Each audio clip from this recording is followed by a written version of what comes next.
عزیزان محترم، آغا جواد اکثر اس نظریے کا اظہار کرتے ہیں کہ ہمیں امام حسین علیہ السلام کا مقصد یزید کو حکومت سے ہٹا کر خود ایک علوی حکومت قائم کرنا تھا، اور اسی طرح کی ایک علوی حکومت پاکستان میں بھی قائم ہونی چاہیے جس کی زمام حکومت آغا رہبر کے قبضے میں ہو، اور اسے ولایت فقیہ کا نام دیتے ہیں۔ آج ہم دیکھتے ہیں کہ آغا رہبر اس نظریے کی تائید کرتے ہیں یا نہیں، اور آغا رہبر کا اس بارے میں کیا نظریہ ہے۔ تو ہم سٹارٹ کرتے ہیں آغا رہبر کی بک 250 سالہ انسان سے۔ بہت سے لوگ یہ کہتے ہیں کہ امام حسین یزید کی فاسد حکومت ختم کر کے ایک حکومت تشکیل دینا چاہتے تھے، اور یہی امام حسین کے قیام کا مقصد تھا۔ یہ بات کسی حد تک تو صحیح ہے، ہم یہ نہیں کہتے کہ یہ بالکل غلط ہے۔ اگر اس نظریے کا مقصد یہی ہے کہ امام حسین نے تشکیل حکومت کے لیے قیام کیا، تو پھر انہوں نے دیکھا کہ وہ اپنا مقصد تک نہیں پہنچ سکتے، تو انہیں یہ کہہ کر واپس لوٹ جانا چاہیے تھا کہ ہم اپنے مقصد میں کامیاب نہیں ہو سکتے،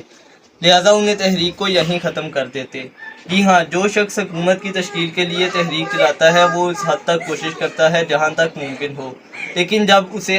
کے کام نہ آئے اور اسے یقین ہو کہ وہ حکومت حاصل نہیں کر سکتا تو وہ واپس لوٹ جاتا ہے۔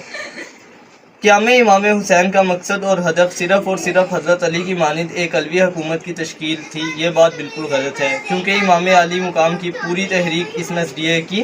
تائید نہیں کرتی۔ یہ اب یہاں پہ جو ولید کی امام کے ساتھ گفتگو ہوئی تھی اور امام نے کہا تھا کہ جس اسلام میں یزید جیسا حاکم ہو اس پر فاتحہ ہی پڑھ لینی چاہیے، یعنی امام یہ کہنا چاہتے تھے کہ اب تک جو بھی ہوا وہ قابل برداشت تھا، لیکن اب چونکہ اصول دین اور اسلامی نظام خطرے میں ہے اور یزید جیسے شخص کی حکومت سے اسلام مٹ جائے گا، اسی وجہ سے انحراف کا خطرہ بہت بڑا اور سنگین مسئلہ ہے، کیونکہ خود اسلام کو خطرات لاحق ہیں۔ حضرت ابا عبداللہ نے مدینہ سے روانگی اور اس طرح مکہ سے روانگی کے وقت محمد بن حنفیہ کے ساتھ متعدد بار گفتگو کی۔ ایسا لگتا ہے کہ یہ وصیت مکہ سے روانگی کے وقت ہے، چونکہ انہوں نے کئی بار امام سے گفتگو کی اور آپ نے اپنے بھائی کو وصیت بھی لکھی،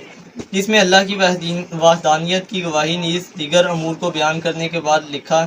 یعنی آپ فرماتے ہیں کہ لوگ غلط فہمی کا شکار ہوں اور دشمن کا پروپیگنڈا مشینری انہیں دھوکہ نہ دے کہ امام حسین بھی دوسروں کی مانند ہے اور مختلف جگہ پر خروج کرتے ہیں، صرف اسی لیے تاکہ اقتدار کو اپنے ہاتھ میں لیں، خود نمائی عیاشی اور ظلم و فساد برپا کرنے کے لیے میدان جنگ میں قدم رکھتے ہیں۔ آپ فرماتے ہیں مختصر یہ کہ ہم یہ نہیں کہہ سکتے کہ مقصد ایک حکومت بنانا ہے، اور یہ کہ ہم کہہ سکتے ہیں کہ امام شہادت کے لیے آئے تھے، بلکہ آپ کا مقصد کچھ اور تھا۔ میری نظر میں مذکورہ دونوں نظریوں کو ماننے والوں نے ہدف اور نتیجے کو آپس میں ملا دیا ہے، جبکہ یہ دونوں نتیجے تھے، مطلب اگر امام کامیاب ہو جاتے اپنی تحریک میں تو حکومت ہاتھ میں آتی، اور اگر آپ ناکام ہوتے تو شہید ہوتے۔ یہ دونوں نتیجے تھے، مقصد نہیں تھا۔ امام حسین کی ایک وصیت بھی ہے جو اس میں وہ بیان کی جاتی ہے، وہ بھی جناب محمد بن حنفیہ کے ساتھ تھی کہ میں اپنے نانا کی امت کی اصلاح کے لیے آیا ہوں، اور دوسرا انہوں نے یہ